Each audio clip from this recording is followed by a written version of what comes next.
Wide bat వచ్చాడు సరే నాన్న 1 minute. అందరు నమస్కారం, నేను మీ మనోజ్ మంచుని మాట్లాడుతున్నాను.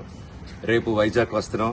అదే సెప్టెంబర్ 8న సాయంత్రం 5 గంటల నుంచి మేమందరం గోకుల్ పార్క్ లో ఉంటాం. మనం మిరాయ్ ప్రీ రిలీజ్ ఈవెంట్ కి వస్తున్నాము. మీ అందరూ లవ్ అండ్ బ్లెస్సింగ్స్ మాకు ఉండాలి.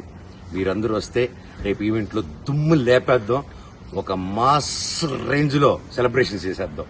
మీ లవ్ అండ్ సపోర్ట్ నాకు, మా డైరెక్టర్ గారికి, తేజ సజ్జా గారికి, మా ప్రొడ్యూసర్ విశ్వ గారికి అండ్ క్యాస్ట్ క్రూ ప్రతి ఒక్కరికి మీ ప్రేమ అభిమానం అవసరం అండ్ మీ సపోర్ట్ మాకు అవసరం. అండ్ మా ఈవెంట్ ని గ్రాండ్ సక్సెస్ చేస్తారని, మా సెలబ్రేషన్ లో మీరందరూ పాల్గొంటారని ఆ దేవుణ్ణి కోరుకుంటున్నాం. మీ బ్లెస్సింగ్స్ మాకు ఉండాలి. Love you all. ఏనా నా బాలు